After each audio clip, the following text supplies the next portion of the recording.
Welcome to TippCast by the Nina Guardian.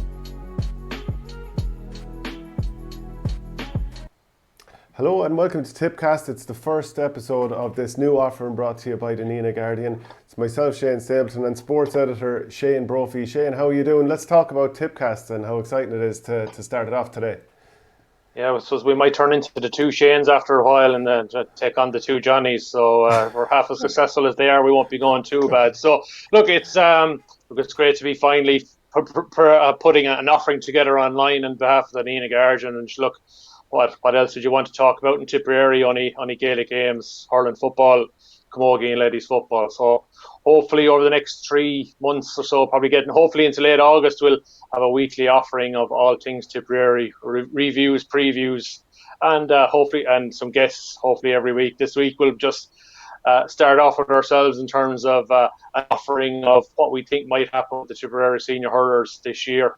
The first league game this Saturday night against Limerick, and of course, in summer, we'll be talking about hopefully senior football or senior camogie and then senior ladies football. So, I just think, I don't know what you feel, but I think it has the potential to be a busy year for Tip in all four fronts. Yeah, and it's going to be very condensed as well, considering we've been starved of GAA for the last number of months. I mean, everyone was just mad to get back out there. Club players will be back training next week as well. Full contact we're hearing, so everyone is mad to get stuck into that. Well, we go straight into the Tipperary senior hurlers who start this weekend at 5:30 on Saturday against Limerick, the All-Ireland champions. The battle of the two most recent All-Ireland champions. And Liam Sheedy said on the radio this week that there was no real bad result for Tipperary in this game. So where would you stand on that? I mean, some people would think, I certainly think that Tipperary need to lay down a marker on Limerick because you don't want to get too used to losing to them. We even saw the league last year up by about 10 points. Ultimately, they brought on a lot of experience. Will O'Donoghue, Keane Lynch. Tipperary opted to give youth a chance, which Tipperary definitely need to do as you transition. But I feel like Tipperary need to lay down a marker here. I think so. I think the only bad defeat for Tip would be another 8, 9, 10 point loss, and no signs of that we were adjusting to how Limerick play. I don't think. Maybe behind the scenes, Liam Sheedy is saying something different to the players he'll be putting out in the field on Saturday night. But I don't think we can get too caught up in the result. I think they're only 20 days back into pitch training.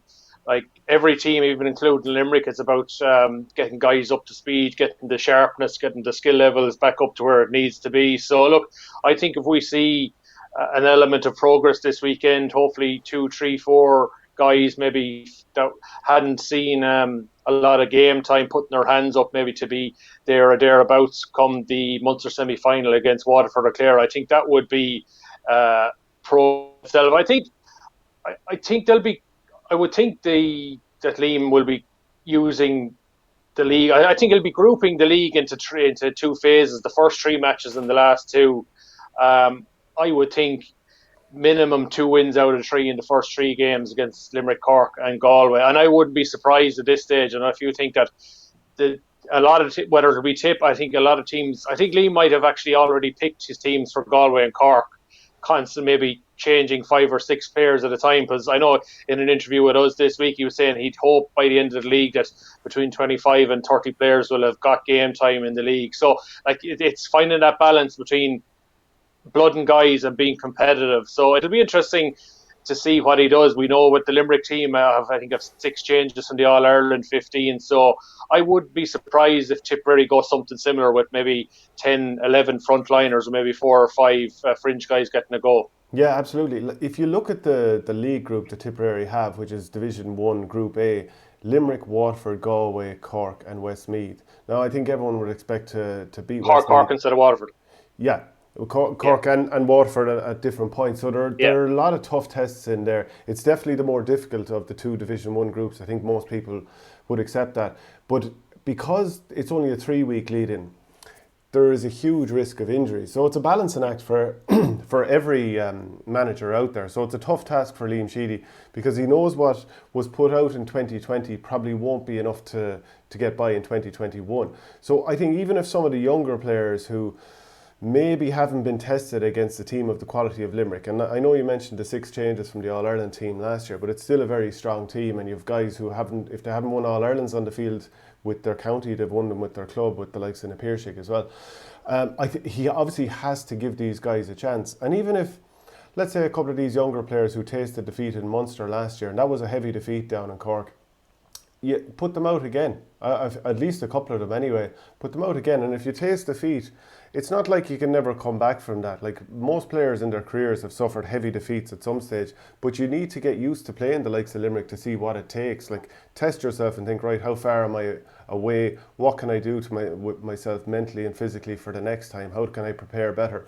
But it's still in all, I think an encouraging performance needs to be seen here. I don't expect any sort of a heavy defeat. I think Tipperary can win this game. We haven't seen the team just yet.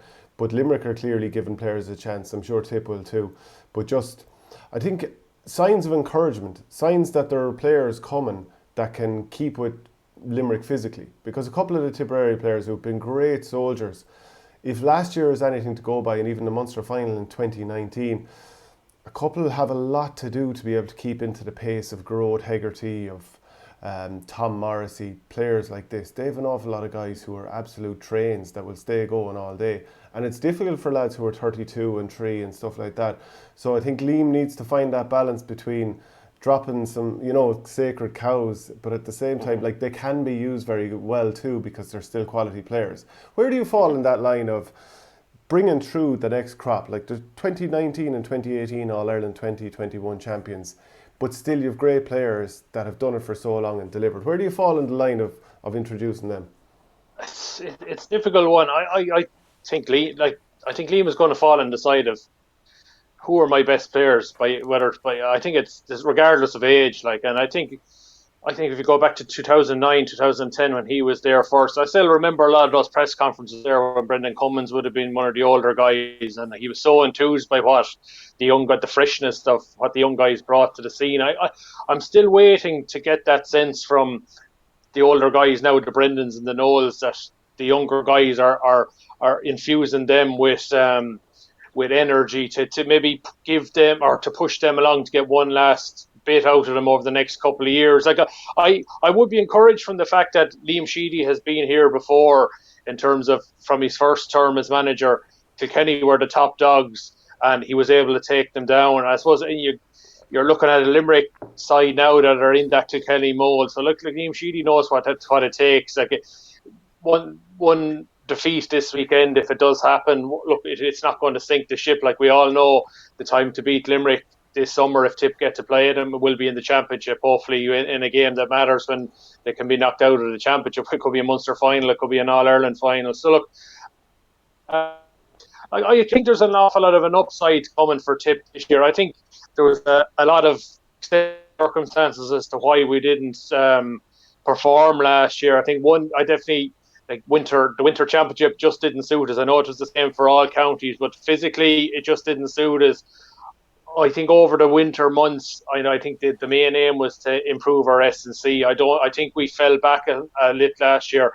From what I believe, like, I think our players, especially the younger guys, will have got a lot stronger, a lot physically better condition. I think Carbrick O'Carolan has had a proper chance to get at those young guys on their own. I know individually and not collectively, but he's got them on their own, got them to pick up a level. So I'd be surprised if some of those 21, 22, 23-year-old guys aren't physically more imposing this year.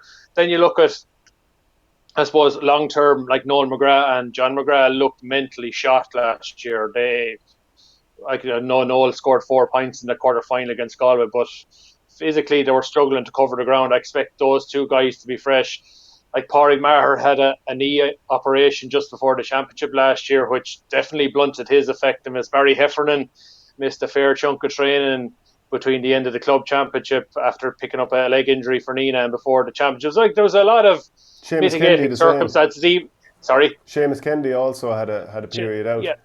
Yeah, like there was a lot of mitigating circumstances even for the experienced guys last year. So if they get a clean run at it this year, plus maybe 3, 4, 5 of the fringe guys, really knocking at the door to be on the starting 15. I just don't think Tipperary will be far away from the end of it all. Because if you go analyse the 12 teams in the Liam McCarthy, I think of all of them, I think Tipperary have the most upside, the most ground to get, the most a higher ceiling to get to their talent level Yeah, than yeah. from any of the teams from last year. Yeah, there's definitely massive room for improvement. The team that we saw towards the end of the 2019 championship, we didn't. I don't think we really saw that in 2020. Like if you throw into the Tipperary team the athleticism of some of the guys you've mentioned, Barry Heffernan, sure he must be 6'4" in his socks. Seamus Kennedy's probably 6'2". These guys can run all day. They've got pace. They are the sort of guys that you think, if Tipperary had their best team out and you had those guys on the likes of Gerard Hegarty, on the likes of Tom Morrissey, that they're guys that can go for 70 minutes with them. So maybe we were playing with a little bit of a short hand last year. And then a couple of the guys coming through that were of a, that are of a younger age. Mark Keogh will have another year. Even down in Borrisoleigh one time last summer, I saw one of the Tipperary trainings, and you're looking at Brian O'Mara in there, and he's looking like a guy who's not too far away from this type of thing. John Maher had a tough game when he was just drafted into the panel and came on against Limerick, but maybe if he's had a few more months training, maybe he'll be a little bit stronger for it too. Billy Seymour's probably had more training, and there's other guys that I'm not even naming there that are certainly up for consideration. Like Owen Connolly had a great year for the under-20s last year. Like obviously you haven't seen any training sessions and we're all going on word of mouth, which is scant enough, but are there any players that you think this is a guy that might be ready to step up, or at least worth blooding? Like there's a few players that intrigue me. I suppose the one that intrigues me is Alan Tynan. Like he, unlike a lot of the younger guys, he already had the S&C done. It's the flip side for Alan is whether his hurling will be up to can they get it up to speed in that time frame. So I like he'll definitely add a bit of physicality into the forwards. I like Brian O'Mara because he has that tall, rangy style. Like he was beginning to fill out last year in 12 months more. He'll really offer something into that half back line. Owen Connolly, look, his attitude is fantastic. Like he comes from great stock. He has the physical tools. Like is it a year too soon? Like he was even at under 20 level. He's very tall and I wouldn't say skinny, but like he has more to go in terms of filling out. So could maybe this year be a year too soon? But like I think there's I think like Willie Connors is another one, such brilliant hurling brain. Remember that pass he gave to Jake Morris for the goal against Cork? Like he's so good at seeing things nobody else sees. That's another element. I'm just intrigued. What will Tipperary bring something different this year that I thought they were very, very direct last year, maybe overly direct at times. Will they bring something different, maybe just off the shoulder type of play? And just in terms of maybe trialing something, teams tend to get a little defensive. They sort of, I suppose, if you look at Gerard Hegarty and Tom Morrissey, they sort of let them off the leash and they let them go back the field to pick up possession. And a lot of their opposing wing backs tend to sit back. Will Tipperary decide tomorrow, depending who's playing a 5 and 7, will they decide, oh, lads, just go with them? Man mark them up the field if it has to be, and we'll see what happens. Look, it might be a complete failure, but at least we'll know maybe down the road that you can't afford to maybe have your two wing backs following the boys up the field and leaving your positions exposed. I think something needs to be tried to see how do you negate Tom Morrissey and Gerard Hegarty. I know Gerard is not starting tomorrow, but Tom is. That I'd be surprised if Limerick don't play the same of what's been successful for them the last few years in terms of retreating guys back and trying to work the ball up the field. Yeah, I think it's ingrained in their DNA, and even at underage level, when you watch the Tipperary minors play against the Limerick minors last year, I think that's something that really stood out to me, that it was like watching skinny and small versions of their senior players.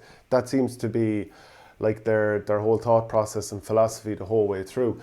You mentioned Alan Tynan there. I actually got lost in a rabbit hole of watching clips of him playing rugby during the week because I wanted to see, and like you mentioned, it's tough to go away from hurling for a few years, and maybe he's tipping away in the background. Who knows, going for pucks every evening, keeping the touch right. But it's very tough to go away from hurling for a few years and then come back in. But he's a fairly solid block of a man. Great feet. Seemed to always played in the backs from what I can see in Yeah. rugby. Um, Fullback a nice bit. Really seems like a talented player. So we saw him with the minors as well, and with the Ross Grace, the Sturgeon as well.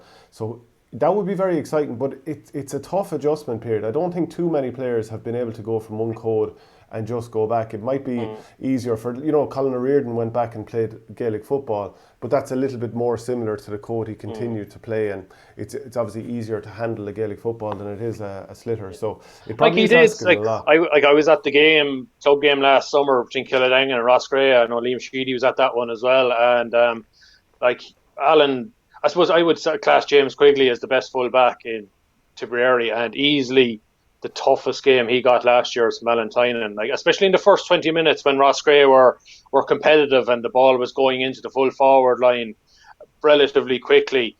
Like Tynan got 2, if not 3 points from playing that first 20 minutes. Got out in front, very, very good in the air, and has a good eye. Like, well, if there's guys coming off the shoulder, he'd be as adept to handling off as well. So, look, I don't think the, I just don't. I think the catch up rate will be as great as people think with Valentine, and whether we see him start tomorrow night, we'll see. Like, look, there's a spot going at full forward. Like, I think I think John McGrath should be our full forward if Seamus Callanan isn't there, because he has the brain and he has the skill. But look, if the tip manager want to go with someone different tomorrow night, it could be a Billy Seymour or an Alan Tynan. It's worth having a look. And what way does he play the game in full forward? Like, I mean, it's a good few years now, 2016, since I Yeah. remember last seeing him for the minors. What way does he play the game? Yeah, I know he definitely likes to get out in front. Like if he gets out in front and the ball is in front of him, he'll win it every time. Like, but look, I suppose he probably is not like with rugby, like you have to have a bit of pace to play at 10 and play at 15 like he did. So I don't think he'll be afraid of taking on the opposite fullback either if he got one of those one-on-one situations. And sure, look, as we know with the new rules that are being trialed, I think there'll be a. I think that we could see an element of the old style play where if a full forward gets out in front of a man, I think they'll be told by managers, look, try and take him on, because look, if he pulls you down inside the semicircle, it's a penalty, and it's a 20, and it's a sin binning for the opposition full back. So like I think it could be an inadvertent positive that maybe the old style direct ball into full forward, you got that ball in your hand, instead of maybe looking for a guy off the shoulder, you'll try and take your man on and see what happens from it. When you talked about, matching Gerard Hegarty and Tom Morrissey and maybe following them out the field, this is a big conundrum, I think, for managers out there. Do you stick or twist? And one thing is probably trying to not be caught in between. Like if you're a half back, you're out at midfield, you haven't fully followed your man out where he's collecting possession, but at the same time you're not actually protecting the full back line either. So that can be a tough one as a half back. But if you do follow a man out and you follow him all the way, if Gerard Hegarty goes back to his own 21, you can leave your team very exposed at the other end of the field, and it's a space game really. So I think it's a big conundrum, because right now they are the most athletic team going, and they can hurl to boot. When you've got a team that has a spine that includes Declan Hannon, Keane Lynch, you've talented hurlers all across the field, and Aaron Gallan up at the top of the pitch when he's available. That's a tough one to match.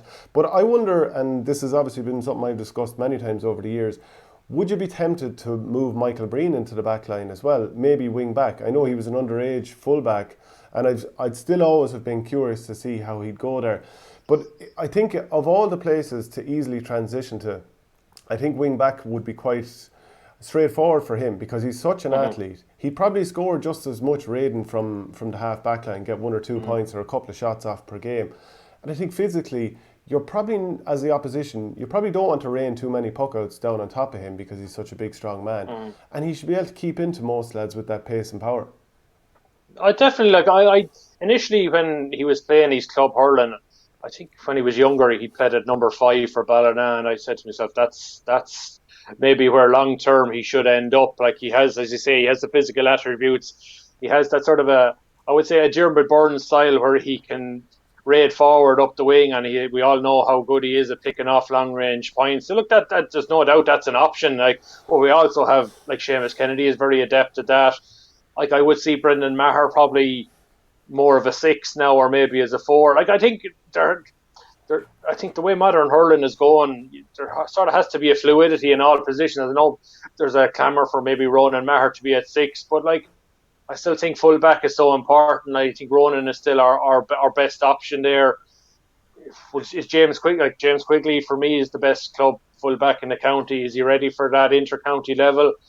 Look, maybe tomorrow night is the game to throw him in to test him out. Like, but look, he's the nicest chap you could meet off the field, but look, he's as tough as nails on the field. He's unbelievable. Like you think you meet him on the street there in Enna, and he's so nice and he's full of chat and he's nearly childlike in some ways. But my God, when you put him between the white lines, he's as tough as nails. So like, there's the likes of him. Like I'm intrigued by. I just love to see the likes of him put their hand up. Like Paul Finn is the other one. I don't, as you say at the start, like in terms of laying a marker down, I'd love to see some Tip player put a Limerick player on their arse tomorrow. If it's just a small little statement like that, even if it means giving away free. I'm not making a stupid challenge, maybe of a shoulder into the chest and getting sent off, but a small little thing with to say to Limerick, to say Limerick, look, tomorrow night, look, this is not Tip 2020, this is Tip 2021.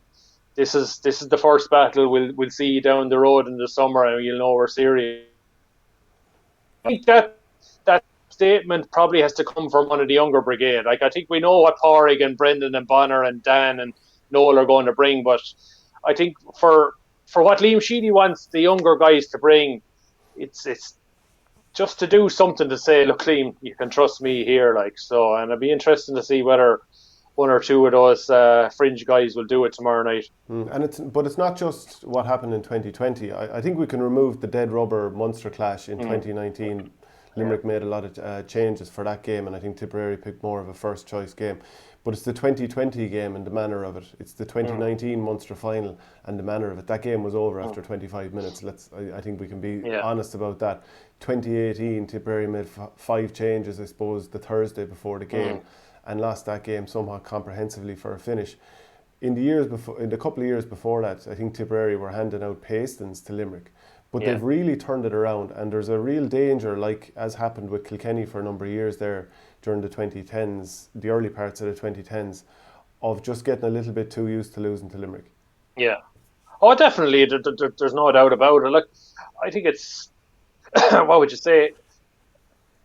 Like, if what Michael Ryan did in that 2018 game, if it ended up working out and Tip won that game, he would have called a master. Then if you turn it to 2019 when John Kiley arrested 4 guys for the round robin game, and look, if 2 weeks later come the Munster final, if Tipperary still had won that game, John Kiley would have been said, God, you gave Tip the psychological upper hand, you should have gone strong in that last round robin game and put them in their box. Look, it's ended up working for John Kiley over the last few years. I don't. Inadvertently, it's probably helped Limerick to get to where they are. Maybe I suppose definitely that 2018 game, that was probably the launch pad for that Limerick team. But in terms, I don't think Liam Sheedy's going to get too caught up in Limerick. I think he'll probably want to try and maybe just see if there's little nuggets of maybe where we can get at them. I just think their full back line is yet to be tested, particularly on the turn. Like if they get out in front to get the ball in hand, they're going to work the ball up the field. I'd like to see if we can get our inside forwards the ball in hand, taking them on, maybe drawing the odd foul or two and putting them on the back foot. That's definitely something I'd like to see. I wonder how much Tipperary will focus on having an athletic team this year, because we talked about all the experienced guys that are there, but just looking at some of the players that are available here, if you had a backline that included Cathal Barrett, who we all know was wrongly sent off, very harsh, the 2 yellow cards against Galway last year, who knows what would have happened thereafter.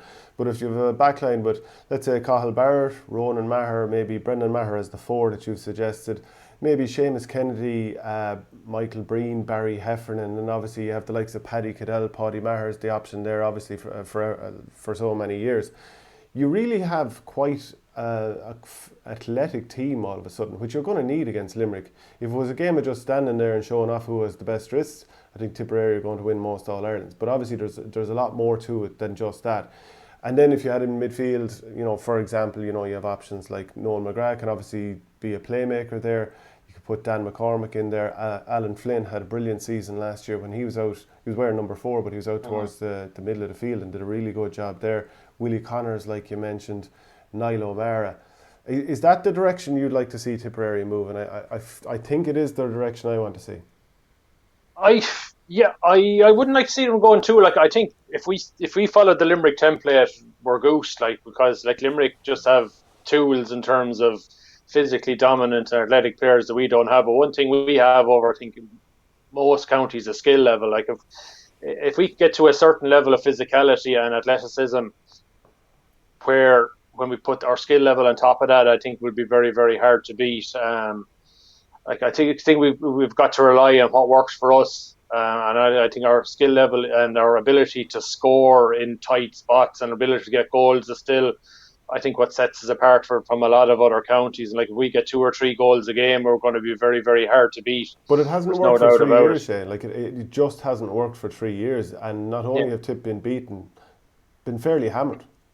Yeah, I know, but I would think if I would think our physicality level is definitely going to improve this year. I think our athleticism is going to improve. Like I think if like, how would you say we lost to Galway by a point, not probably coming here. I think that 15-minute spell before half time against Galway last year in the quarter final was probably the best.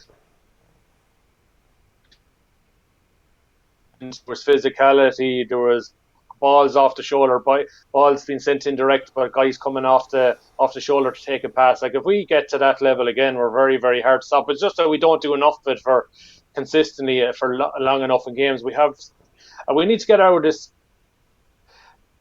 awful habit of 10 or 15 minute spells in matches where we just go completely out of it. Look, there's always times in games where oppositions will get the run in you, but it seems to be with Tipperary where these runs go on for sustained periods where it causes, I mean, almost permanent damage in terms of the end result. Like we've just got to have a consistent level of performance through 70 minutes. I think there's another element here where I think do you start picking a team to start the game and pick a team to end it? Like I know there's a lot of guys there hitting the age of 31, 32, 33. I just think there's maybe where they would have a greater impact coming off the bench. And I know he's one of my own clubmen and I love seeing him starting, but I think Bonner Maher is made for coming on 10, 15 minutes into the second half now at this stage. And like if you have inter-county players, wing backs, midfielders, with their tongues beginning to hang, and you've seen this guy and he's just a ball of energy, direct running,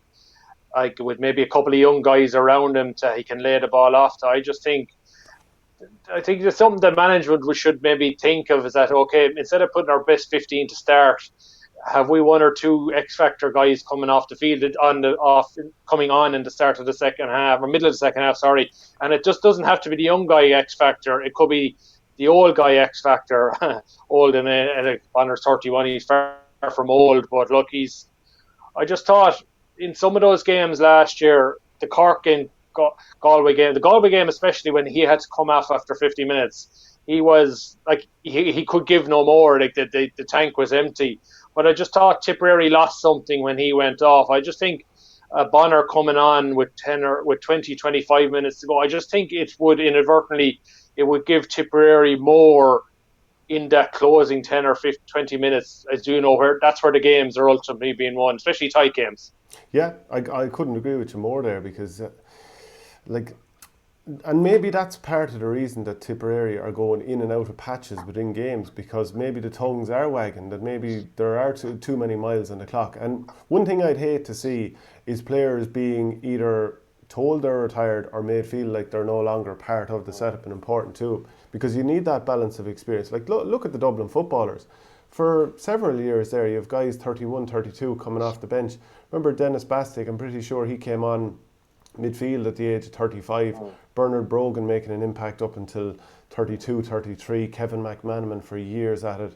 like this is something that's happened across their panel and it's helped them get over the lines. Like you said, it's late on in games. How many times did they just edge over the line against Mayo or Kerry? And why can't Tipperary do that too? And like you Yeah, mentioned, that period of Carborough Carolan having a chance to get the players into the gym or get them to do their gym work at home, I suppose, for a number of months there. We've never seen this before in GAA where players have had the guts of, Tipperary season ended early last year, but the guts of 4, 5, 6 months to actually be in the gym and not have to try and balance that with match time yeah, as well when you're far more likely to get injured. They've had a right run at it. Every team has obviously had a right run at it. But the Tipperary players, the younger lads who were trying to come through, maybe they're now in better shape than ever before, and this is the time. And just you need to learn what it's like against Limerick and throw them in now and then bring the lads off the bench, and hopefully that's the way that this Tipperary team develops. But can I ask you a question about some of the players that the sort of flair type players yeah. that we didn't see too much last year? I mean, there's reports that Jared Brown is no longer on the panel, and then No, he's not there. yeah, he's gone. And then he's a player that under 20 or 21 player of the year there maybe about 3 years ago. Looks a great talent, and hopefully he can work his way back into the panel because he has that speed and hurling. And then John Bubbles O'Dwyer found himself out of the team last year as well. Like, do you feel he can get himself back into position? Because if of the All Irelands that Tip have been in the last 6 or 7 years, he's actually been pretty much. I think he's averaged 4 or 5 points from play in each of those games. He's been a star when Tipperary have been on top. Like Bubbles is a big game player. Bubbles is like we've seen it. Like you see him in Monday and March league games, and you just sometimes you think he doesn't want to be there. But as you say, All Ireland semi-finals, All Ireland finals, the bigger the occasion, the better Bubbles plays. And look, I throw Bubbles into the category of the Pádraig Mahers last year, the Barry Hefferners. Like I saw him in the club championship against Laura in the Oreen semi final, and he was only he had injury problems last year with an Achilles, and he was only trying to find himself through the club championship. And I saw him in that game. He said there was absolutely no way he was going to be right for the championship, even if he got all the injuries cleared. Like, and then a hamstring came up in that game. He didn't. He barely lasted 10 minutes. He said to himself, "Look, he's not the 6 weeks to the club championship. He's not going to be right." And I was surprised when he was brought on against Limerick, and maybe Liam Sheedy thought, "Look, that this guy could just could just do something magical and turn the game in our favour." And I think Liam realised after that game, look, there's no point in playing him against Cork or against Galway. He just has too much to catch up on. And look, if he's done the S&C, he's done the physical training, and he's ready to go. Look, I think no more than John McGrath, like he's going to add something serious to this Tipperary forward line. And if he's hungry and if he feels that he was slighted that last year and that he has something to prove to Liam Sheedy, look, there's no dangerous animal in hurling than John O'Dwyer. And like that's why I feel like people look at the old guard and say, "Are Tipperary reliant and too many?" I just don't think so. I think if the older guard are still our best players, they're still going to be in the starting 15. I know there's some people saying that should Liam be looking maybe towards the future. Look, there's no guarantee Liam will be there beyond this year. He is under no obligation if this is his last year to hand to set it up for the manager next year. I don't think any Tipperary team should go out in any year not thinking they're good enough to win an All Ireland. I get annoyed sometimes when I hear of club managers and county managers. It's a 3 year plan. Like a 3 year plan is a cop out for the guys in year 1 and 2. We're not under pressure. We sort of don't have to try because it's the third year to be ready to go. I think Liam Sheedy was saying like it's All Ireland. It's All Ireland or bust this year. Should be All Ireland or bust every year. I think it puts the pressure on the old guys. It puts the pressure on the young guys, and like it's about performing on the day. And I'm really interested in seeing what I think the attitude of the Tip guys tomorrow night. I know there's an exclamation point. Is okay. They've only 20 days collective training, but I think we'll see an awful lot from the 15 or the 22, as we know, in terms of the 7 subs. The attitude of what every Tipperary player will want to bring to the field tomorrow night. We'll talk about some of the other teams that are in the top 2 tiers, or well, the Division 1 A and B Yeah. in a second. But in an overall sense, are you optimistic about Tipperary this year? I mean, it's tough to say without even seeing them once, so maybe we'll know more after this weekend.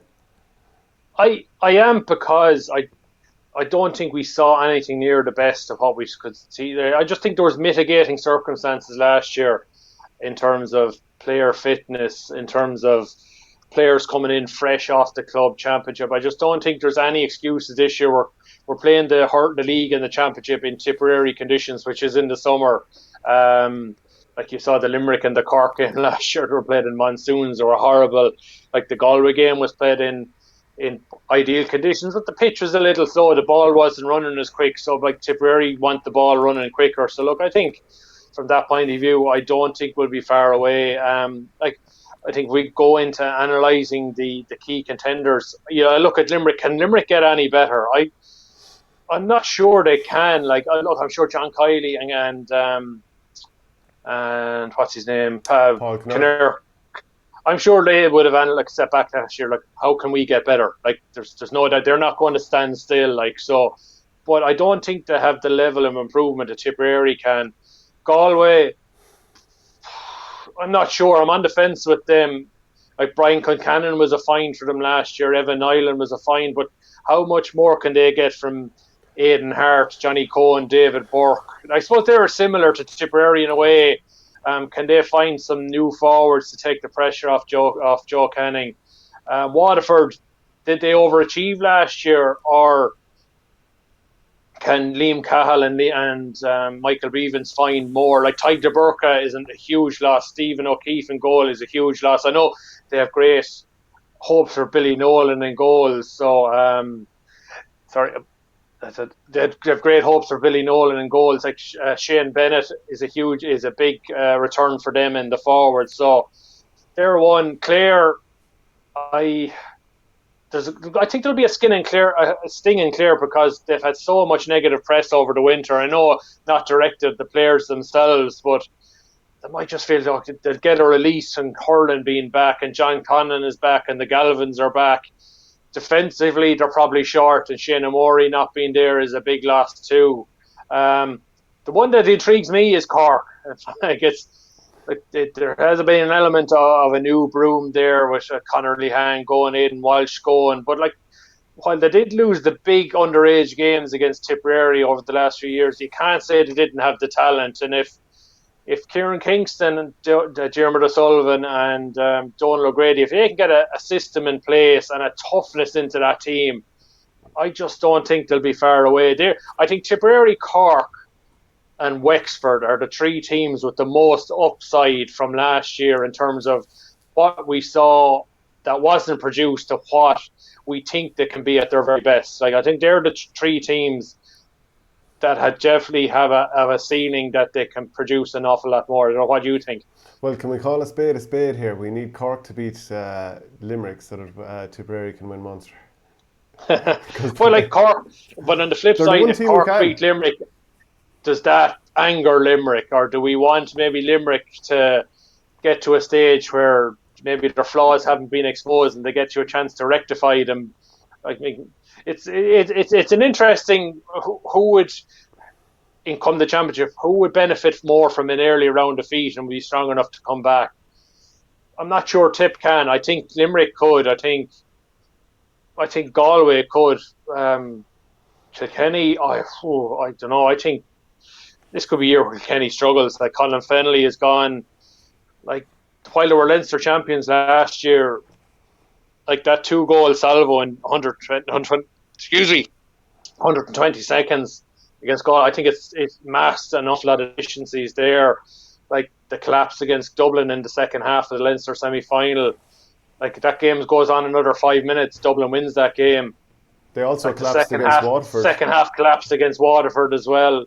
Like Richie Hogan's a year older. Colin Fennelly is gone. Like where? Like we know Brian Cody's going to get a committed, united bunch that are going to be hard to beat. But like in the last 20 minutes of the big games, have they in them to support TJ Reid? I don't think they have.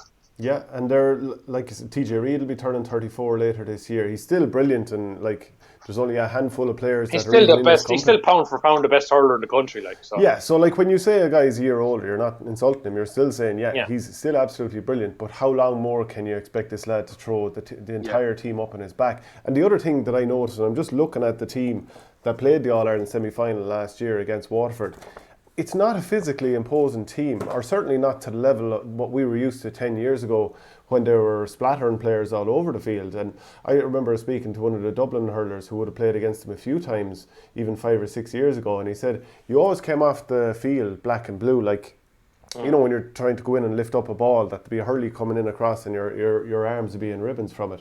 So do you think that, do you sense that there's any pressure on Brian Cody that, you know, the locals are beginning to get a little bit restless? Because some would suggest there's a little bit of prehistoric nature to some of the tactics of just letting the ball do the work, that they're not going too much with a short game from the puck outs. You know, you need the variety and all that. I know some people don't like it at all, but you do need a bit of variety to be successful. Look at how Limerick worked the ball out, for example. But at the flip side, there's probably people there thinking, this man has delivered so many All-Irelands, no matter what, he'll decide when he leaves. yeah. I'd agree with you. I was actually reading a chapter of a book there last night of it's on the NFL, and there was this chapter focusing on the great Dallas Cowboys coach Tom Landry and how Dallas were nothing, and then he gets there and they win. They get to five Super Bowls and win two. But in the last 3 years of his reign, their team were struggling, and there was an element of God. We need to get rid of him. And then when the new owner came in and did get rid of him, they felt, God Almighty, what did you do? Like, this is the greatest manager we've ever had. So, look, I think Kilkenny County Board are in that space at the moment. Like there's no doubt there is I wouldn't say more. There's more than whispers down in Kilkenny at the moment of maybe potential change, and the fact that DJ Carey didn't hang around too long tells me that maybe DJ said that we needed to change this up a little bit. We can't just go what has worked before. I don't see Brian Cody changing an awful lot. I think he's going to stick with what he's always done. Um, and it could be to the detriment of the team. Look, we're still going to get an ultra competitive Kilkenny team, but they just don't have especially in the forwards. They just don't have the weapons to scare you apart from TJ Reid. I think that's what we're going to see. I think we'll know a lot after tomorrow when they play Dublin. And what are Dublin going to do this year? What's Matty Kenny's thinking? I think Matty tried to change too much too quickly. I'd love to see Dublin just go back, put their best players in their best positions, and take it from there. Get Chris Crummy back in the backs, get Liam Rush back in the backs, get your was like they have enough young, lively forwards, athletic forwards who, if they get a run in opposition backs, they'll rip you to shreds. I think I think there's actually more pressure on Matty Kenny this year than is on Brian Cole. If Kilkenny don't do anything and Brian leaves, look, he has so much. They'll say, look, he's won what 8, 9, 10 All Irelands, what 13, 14 Leinsters. Like, there's more pressure on Matty Kenny, I think, this year than there is on Brian Cody. Interestingly, some viewers will know that I hurl up in Dublin here for the last 10 years, but and Matty Kenny was my manager there for 5 years, but because we haven't been training together, it's not like there's word on the ground, but you know, you do feel that something needs to be delivered this year. Like the first season, beat Tipperary in the league down in Thurles. I think most people remember. I think that was a quarter final or a de facto quarter final. Yeah. Then ended up beating Galway in the They championship. ran Limerick close in the semi-final too. They played them pretty well. They did, yeah. I think that, yeah. They actually went well behind, but pulled it back in that game. Yeah. I was at it.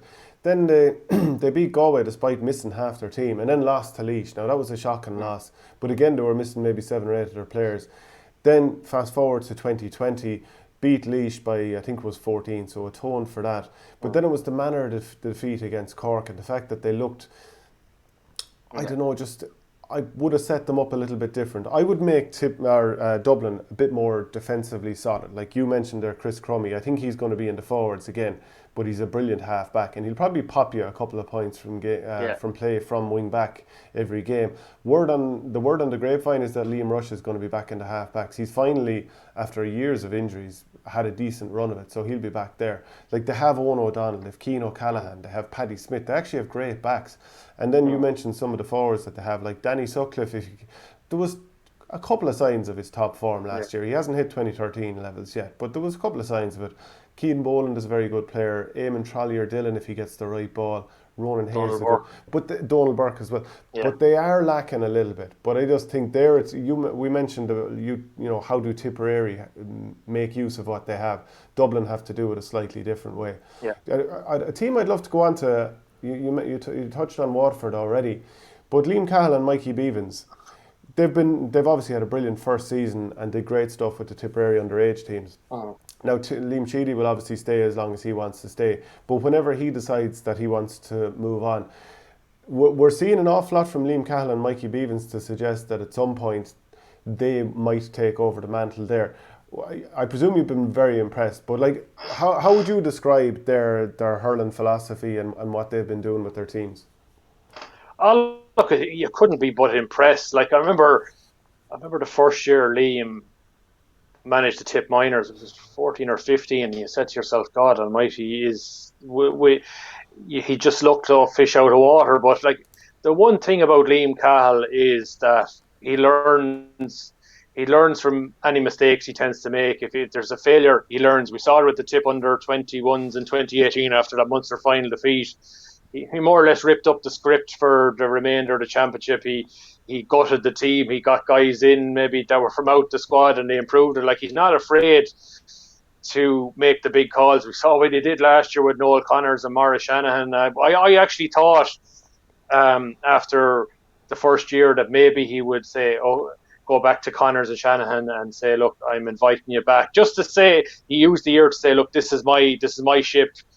I run it. Like, you do what I say, or you stay out. But he hasn't done that. He's staying with the guys he knows. I suppose the two big losses are like Tyler Burke is the spiritual leader of that team. Like, he just for him, it was so cruel to see him go off in that All Ireland with that injury. Like, it was so cruel, and like losing Stephen O'Keefe as well. Like, he's more than a shot stopper. Like, his delivery of puck outs is, I think it's good, if not better, than Nicky Quaid and Limerick. Like, I just, can Billy Nolan be that distributor out of the backs? I'm not so sure we'll see over the next couple of weeks. Look, there's no doubt. I thought Iarla Daly, for a player we saw fleetingly in the championship last year, he impressed me so much. I think we're going to see him knit into that team fairly quick in that half back line. He'll be probably fit in at 6. He will. His mother's from Bursley, of course. Yeah, absolutely. Like, he'll fit in nicely there. He'll go close to replacing Ty DeBurka, but he won't replace him fully. So it'll be interesting to see how they take the thing on to another level now this year. Like, Liam and Michael won't settle for. They'll feel there's more improvement to come. Like, they'll feel, how can we get more out of Desi Hutchinson? So Shane Brennan's going to be a huge addition to that team as well. So, I'm surprised, maybe physically, how they haven't found a role for Conor Gleeson. You can't. Like, Conor Gleeson's a fabulous hurler in the mould of Jamie. Like, if they were able to get Jamie Barron back to the level he was last year, they've got to sure be able to find a role to get Conor Gleeson to do the very, very same as well. I just think he's too good a hurler to be sitting on the subs bench and not being on the starting 15. Yeah, there's definitely a role for him somewhere. They tried him in corner back there once or twice in the last year or two. Yeah. I remember one time when Tipperary beat them by, was it 18 points in Thurles, something like that. He was corner back and had a rough time on bubbles. I think he might work better a little bit further out the field, maybe a marking job, something like that. Stephen Bennett, can he back up his form from last year? Austin Gleeson, I would say, was their best player in the All Ireland final, so maybe they can kick on as well. But like, they're very, very getting. I would say something about Liam. He's very, very good at getting something out of players you least expect. And I suppose I suppose the two players last year. His name is not coming to me. The wing back. Callum Lyons and Neil Montgomery. Like, they were two players that, for me, that they were on the fringes years before, but they really exploded into the pub.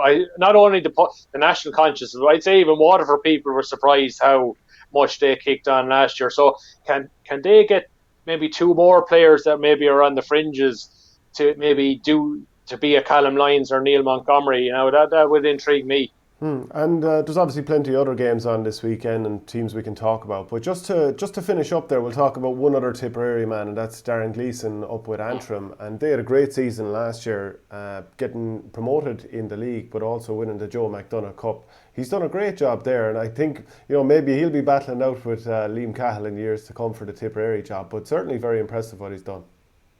Yeah, no, I was speaking to Darren a few weeks ago, and like he's really, really enjoying his time up there, and I think he's um, I think Antrim finally have got their best players playing for them. Like I asked them, like, do you have everybody that you want on that squad? Like, there's no holdouts maybe from club loyalty. He says, no, I have everybody I need. I just think Antrim, the template they have set out, like when Neil Peden, I don't know if you know of him or I've heard him, like he really impressive guy, and like for them, like and he got the thing moving again in Antrim, and I thought it was a strange move when they decided to move him aside as manager, move him into director of hurling, and Darren went in as manager. But it's worked a treat. Like Darren says, like this year's under 20 team, he feels have the ability to surprise a few people in the championship. Um, they have everything coordinated. Their S&C, that their training is properly planned out. I suppose the only factor for Antrim is the fact that everyone they've only the 3 weeks ability to train collectively. But it'll be interesting to see how they go in the league. Like I think if you're looking for one maybe potential upset this weekend in the first, it could be Clare going up to Belfast. Like it could be the one game where maybe Antrim could say, look, nobody's expecting Antrim of us.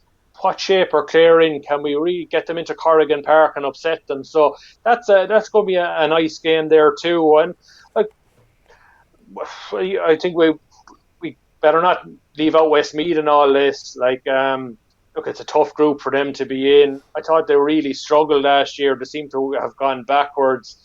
Like where can they go? Like they're only Joe McDonagh team playing Division One hurling this year. So like where are they? Where are they at? I know a lot will be made of Davy Glennon and what his additions to the Westmeath team, but looking at the Galway team that's selected for that match tomorrow, it's very, very strong. So you'd hope Westmeath are. I think it's an awful division for them to be in the Division One. Like it's so strong. Waterford, Tip, Limerick, Cork, and Galway. Like they'll. I suppose their target will be relegation playoff against probably Antrim or Laois. I suppose Laois are one thing we haven't spoken of either. Like if Cheddar back in there, your old buddy Niall Corcoran there too. He's in there as coach. What can they do? Like what can they do against Wexford tomorrow? Like it's like they have huge injury issues. Are we going to get 2019 Wexford where they were absolutely outstanding? Or are we going to get 2020 Wexford where they were mentally shot? It looked like they got their preparation for the championship completely wrong. Like it's but just reading Dee O'Keefe's comments during the week that he more or less was it somebody said in the pre-interview, lads, just ask me anything. Is that what we're going to is Davy going to let them off the leash and just let them express themselves? Is what Dee O'Keefe was saying in terms of I'm free, lads, talk about what you like. Is this Davy telling his players, look, I'm letting you off the leash here? I'm not convinced. I'm not convinced Davy can do that. He likes everything being structured, but like it'll be Wexford more than Cork are probably the two teams outside the Tip. They're really intriguing at what we're going to get this year. Yeah, I think there's something about the Wexford lads. They're a different breed altogether. I've interviewed the likes of Liam McGovern and Dee O'Keefe a few times. They're fairly relaxed sort of surfer dude vibes sort of guys. They're good fellas. But much like Tipperary, we talked about all the injury issues from 2020. Not having Leach in was a big one. Now they don't have Paddy Foley this year who can get you points from range. They brought in Glenn Malone. I'm not sure if he's fit for this weekend, but maybe he'd be a type of player that steps in. But we've covered off plenty in the first week of the TippCast. It's been enjoyable, Shane. We'll do it again next week. It sure has. Like I suppose I hope by the time you see a lot of people hopefully you'll have listened to it or seen it before the team announcement tonight. Like when I did my match preview this week, there's absolutely no point in predicting what team is going to be put out. Like look, it'll probably be a mix of a youth and experience. We're going to expect a new captain tonight. Look, it's not going to make a huge difference who it is. We're probably all expecting to be Noel McGrath. I don't think it's going to change an awful lot from what Seamus Callanan did. Like, it's Noel's a natural born leader. He's probably going to be on the starting 15 anyway, bar his form suffers. So, look, I just think it. I think it has. I think it's going to be an exciting year for Tipperary. I just, provided we get build up some momentum through the league. If we get 3-4 wins from the league, I think they'll be happy with that. If we're struggling winning maybe 2 or 3, it could be a difficult summer. But I just get the sense this year's league, from a Liam Sheedy point of view, will be important. Just not only to blood guys, but also to at least get enough wins where there's momentum going into the championship. Yeah, hopefully you'll be flying that flag that's behind you on the wall up around the country as the year goes on. And just to viewers out there, if you have any questions, it's a weekly show, so please put them in under the video on YouTube or on any of the social media for the Nina Guardian. Thanks very much, Shane. Good to have you along there, Shane, and we'll see you next week. Welcome to TippCast by the Nina Guardian.